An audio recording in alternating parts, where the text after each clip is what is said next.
Welcome into the Shop Management Show presented by AutoLeap. I'm your host, Will. This podcast will explore the experiences, challenges, and lessons learned of auto repair shop owners. We'll cover every topic imaginable from EVs to ADAS, right to repair, the technician shortage, and so much more. AutoLeap is a cloud-based shop management software that allows shop owners to better run their business, increase efficiency, and grow revenue.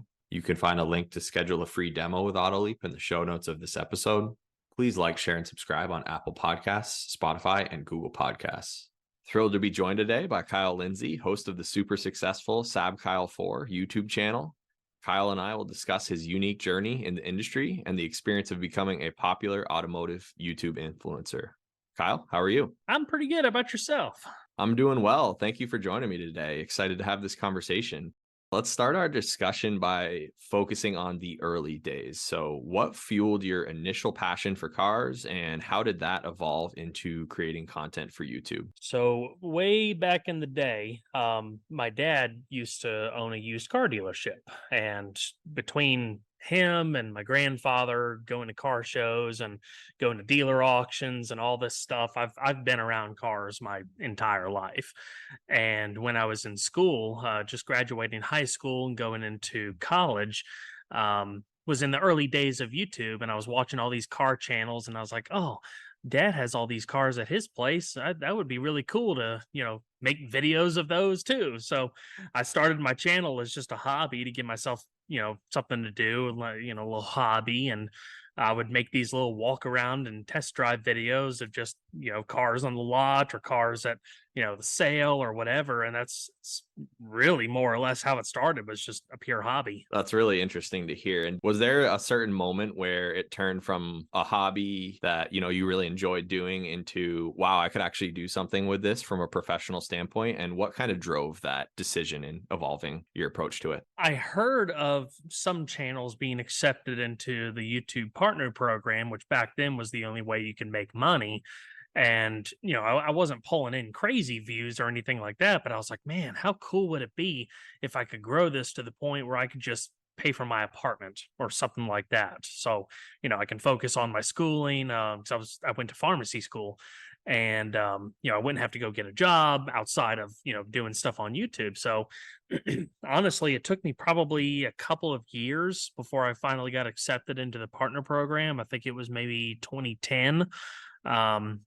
And then I just hit the ground running. By that time, being in school, I wasn't able to film stuff at dad's place or travel with him near as much as I used to. So I would start going around to dealerships and, new used cars, doesn't matter. And basically offering my videos as a free service to dealerships. Like, hey, I'll give you a shout out. Let me film your cars. And then it started to snowball after that. Yeah, that's really exciting. Wanted to circle back on that about your experience in pharmacy school. So how did you you touched on it briefly, but how did you balance your academic life in pharmacy school with trying to grow your YouTube channel in those early days? That's kind of funny because almost everybody in my class, including some faculty, just knew that I wasn't going to be practicing pharmacy. Because all I did outside of school, aside from school obligations and stuff, I was going all over like the Charlotte and surrounding areas, filming every single thing I could. And it was not as challenging as one might expect. I dedicated, an appropriate amount of time to it, as you would expect somebody would to a job, while they're in school. So there were certain days of the week, or, a lot of times it was random. A dealership would get a car that I'm like, oh my gosh, I have to go film. So sometimes I would just have to make time for it. Which is, not unlike how I have to do things today. But yeah, I mean, it really wasn't too bad, actually. It was more being that it was a lot of fun for me and it was a hobby, even though I was making money from it. I looked forward to doing it, and it kind of gave me a stress reprieve and something to think of other than the stresses of pharmacy school. Yeah, that's interesting. And what was the moment where you kind of decided that, okay, I'm not going to become a pharmacist. I want to do this full time. I'm going all in. What was that moment? And then kind of what drove you to that point? It was actually after I graduated. So I graduated in 2013. My wife, we got married in 2013. 2013 was a big year. And after we passed our boards, she went on to work for Walgreens, and I didn't. So passed my boards, got all that done, and I got my first press invitations for a little bit later that year. I think it was early fall. One was for the 2014 Kia Soul, and the other one was for the 2014 Rolls-Royce Wraith. It was like the most polar opposites of the spectrum.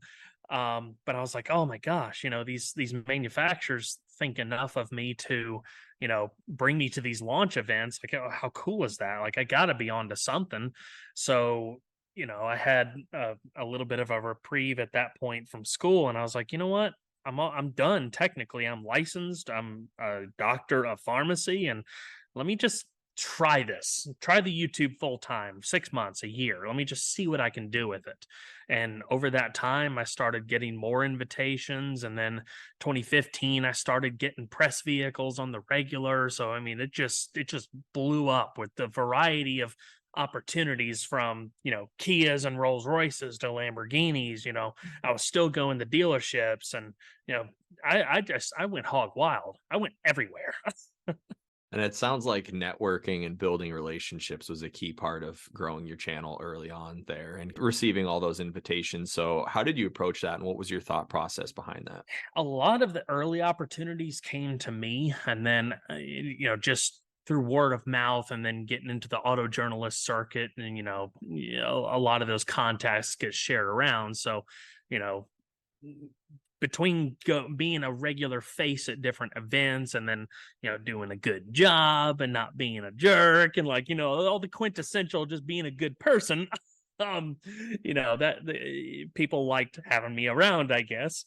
But just over time, um I actually ended up hiring a good friend of mine as my business manager, and he would reach out to all sorts of people all across the country.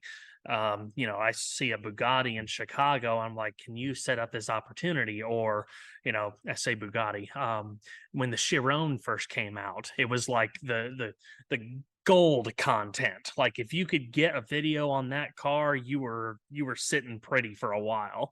And we got up with Bugatti corporate, and we flew ourselves out to California, where they set up an opportunity to film this demo car. I mean, that's just one example. There's so many cool things that happened. It's almost like a blur, but I what started as coming to me, then I started reaching out, offering it again as a free service, paying for my own travel, doing whatever I needed to do to get the content I needed.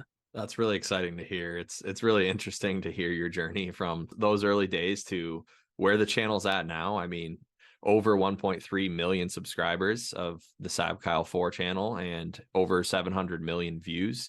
What do you attribute to the channel success? Why does it resonate so well with viewers? Why is continue to grow at that rapid rate? What do you think it is, the formula you kind of were able to figure out in terms of these videos? I'll preface by saying, YouTube has changed a lot over the years. I mean, this will be so I'll have been doing this full time for a decade as of this year, which is crazy.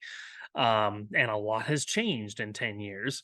But between the viewership, coming and going and peaking and dropping, it's just ad seasons change. I mean, there's so many variables to running a YouTube channel like this. I mean, it hurts my head sometimes.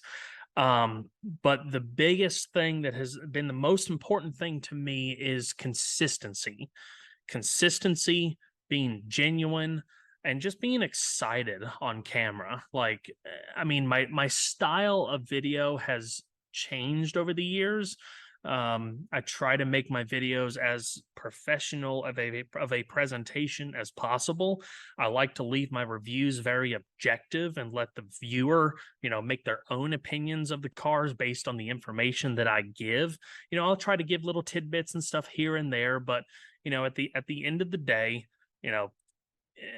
I wish I could be a little bit more consistent on my uploading, but just people subscribe to your channel because they like you, they like your format, they like what you do. And as long as you don't deviate too far from that, unless, it's like little one off things that you're just having fun with and stuff, I think that's more or less the key to long term success versus trying to reinvent the wheel every 6 months or chasing viral views or something like that. It sounds like you're very in tune with what your audience is looking for and being adaptable in that sense. Question there, how have you stayed engaged with now a massive audience and ensure that your content remains relevant and interesting to them? It has been, well, that so I talk about, it wasn't that hard in pharmacy school. It is very difficult nowadays because aside from help that my wife provides me with, keeping up with some of my messages and social media stuff, I do everything. I film, I edit, I write, I do the work on the restoration projects. I literally do it all. And I can only communicate with, my fan base, if you will, so well. So trying to do more YouTube lives where people can join and ask any question that they want, trying to post on social media as regularly as possible. I need to try to start doing more reels and stuff like that because videos are more popular, but it's just, again, trying to feed it in the workflow. But I try to be as engaged with everybody as much as possible because if I'm not filming the stuff that people want to see, then I'm, just hurting myself at the end of the day. So, that honestly was kind of a pivotal point with the channel, was the project content, and how that has evolved has really taken the channel in a different direction. But there was quite a big gamble there for a while because my channel was known for reviews, for in-depth car videos, not wrenching videos and stuff. So I kind of, that was a personal passion for me and something that I wanted to explore, and I had to, sort of force feed it onto the channel, which fortunately worked out. But it was like 2-3 years of like really struggling with it, like am I doing the right thing? I don't know. Part of me didn't really care because I was enjoying it, but fortunately it has sort of paid off. But it's just, long story short, it's just a lot to keep up with, and all you can do is what you can do your best. I think it's really interesting what you just said about evolving the types of videos you do and the risk there. How did you weigh the pros and cons of that decision? And was it opening things up to a wider audience? Is that part of the equation? What kind of factored into that decision to move beyond just doing car reviews? So I really geek out over details, and that's why my reviews are the way they are, and I'm very comfortable with those. But my passion deep down has always been classic cars, older cars, whether it's was tinkering on them or driving them or whatever. Whenever I had the opportunity to film an old car, I really went into extreme depth, like I just still do today. So it was just always something that I wanted to be involved in. I just didn't know how to do it. And I had dabbled with some quote unquote project cars over the years here and there, but I didn't have a really firm mechanical knowledge. So it was only like surface level stuff. It wasn't until I got my '89 Nissan 240SX that I really got into like serious project content. And for me, serious at the time was, taking apart a suspension or pulling out the interior, like stuff like that. I mean, that was a big deal for me. And that's changed a lot from what I was comfortable with back then compared to what I do now. Um, but I mean, there you have, as much as you want to stay in your comfort bubble, it's important to evolve and bring new things because people get bored. I mean, especially nowadays, attention spans are so short, and it's very unfortunate. I mean, you see the rise of TikTok and stuff like that. I mean, that's why. So the long form content that I'm used to has been a challenge to keep it at the level that I want to be, but there's still a lot of people that enjoy that. So that kind of ties back into the whole consistency thing. Stay within your lane, over the years, with YouTube changing the algorithm and a whole lot more people wanting to make videos and get into the scene, it got really competitive, or it started getting really competitive, and it's extremely competitive nowadays. I personally do not try to compete with anybody, because that is the number one way to not have fun with it. I started my channel without the intention of being number one. I didn't start it with the intention of making money. I did it because it was fun. And I have a lot of people asking me nowadays, "Oh, I want to start a YouTube channel and do this and that." And I'm like, they're like, "Is there any advice that you can give me?" And I'm like, absolutely. Number one thing, do it because you enjoy it. Do it because it's fun or a stress relief. Don't do it to try to start a YouTube business or be a famous YouTuber, because you will get beaten down over and over and over, unless you're just that one lucky person that has the magical personality and the enough backing behind you to just get that massive jump start. And it's not to say, I'm not saying that to like be discouraging or anything like that. It's just, some people get lucky with the algorithm. Some people have to work extra hard to build a diehard fan base, and some people don't necessarily get anywhere with it and just do it because it's fun. So, bottom line, have fun with it. That's great advice. I think it circles back to that theme of being genuine. And I can tell that was from day one your approach to this, and clearly it resonates in a big way with your audience. Circling back to creating content itself, how do you decide which cars to review or restore on your channel? Oh boy, that's a big question. So nowadays, with balancing the restoration content and the reviews, I actually work very closely with a company that manages a lot of manufacturers' southeastern press fleets. So I usually get a vehicle every week. It's pretty much random. But they're all new things. It may not be the most latest and greatest, like I know I may not get it like the week after it gets unveiled or something like that, but I have a pretty consistent stream of vehicles that I can film, which is wonderful. I don't really have time, unfortunately, to drive around to all the different dealerships and go to different events, because I'm just so stacked up with work here at the shop. So anyway, that's kind of random. That's my not fallback, but that's my consistent content that I know I always have.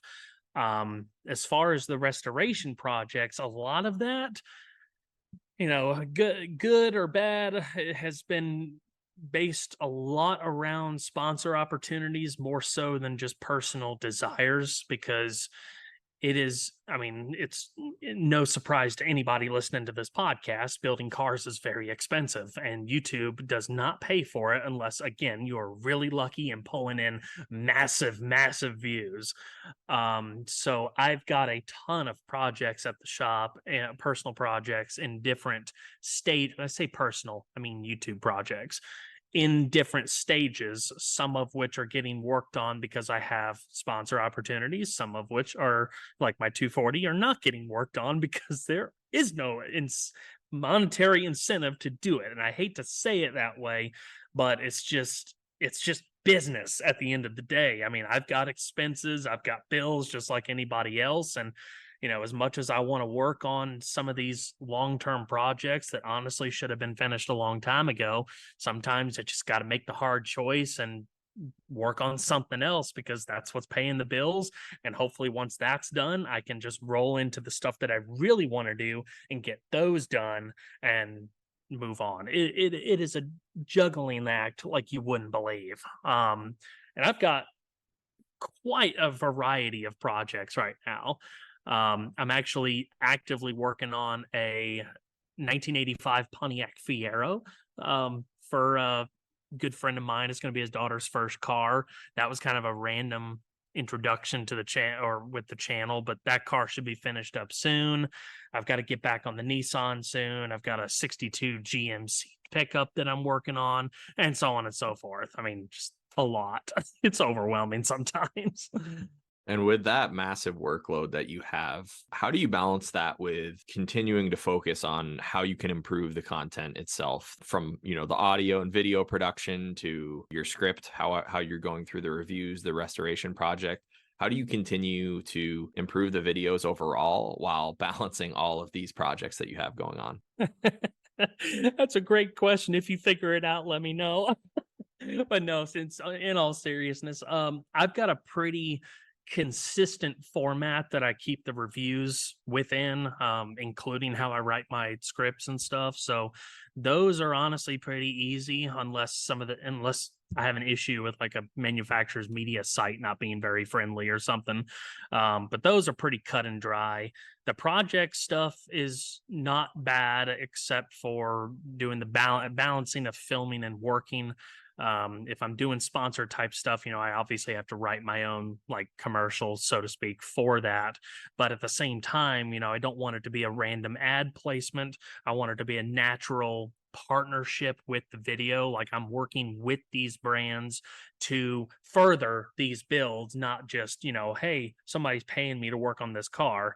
So that kind of goes back into the genuineness as well. You have to, be aware of your verbiage and how you're presenting things and whatnot to make sure you have good audience retention. But really, I'm just trying not to think about it all at one time and just tackling things one after the other, because I honestly didn't think I would have the workload that I have, which, is a good thing. It's wonderful to have opportunities. But I like to think that I'm a little low key, like OCD or ADD or something. So like having all these vehicles around, all needing little things here and there, if I'm not careful, I will just bounce around all over the place and get nothing done because I need to actually sit down and focus. But I think over time, I do want to whittle down the amount of projects and stuff that I'm working on to maybe like one or two, just so I can have that type of content for people to enjoy and make sure I'm focusing on my reviews as well. So I will always want to have variety. It's just managing that work-life balance. We'll be back next week with part 2 of our conversation with Kyle on his experience as an automotive YouTube influencer.